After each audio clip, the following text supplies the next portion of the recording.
ഒരു ചാലഞ്ചാണ് B J പിയുടെയും C P എമ്മിന്റെയും പ്രതിനിധി അറിയാൻ വേണ്ടി പറയുന്നത്. രാഹുൽ മാങ്കൂട്ടത്തിൽ പാലക്കാട് വിജയിച്ചില്ലെങ്കിൽ ശിവരാജേഷ് എന്ന ഞാൻ 23-ാം തീയതി വൈകുന്നേരം 5 മണിക്ക് അയ്യപ്പദാസ് വിളിച്ച പരസ്യമായി മൊട്ടയടിക്കാൻ തയ്യാറാണ്. ശിവരാജേഷ് മൊട്ടയടിക്കും പരസ്യമായി.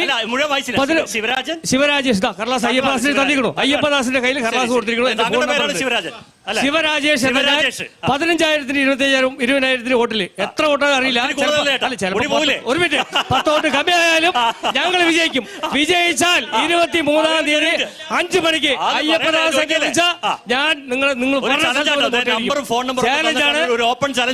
ബി ജെ പി പ്രതിനിധി ജയിക്കുമെന്ന് പറഞ്ഞുകൊണ്ടും ഇടതുപക്ഷം ജയിക്കുമെന്ന് പറഞ്ഞുകൊണ്ടാണ്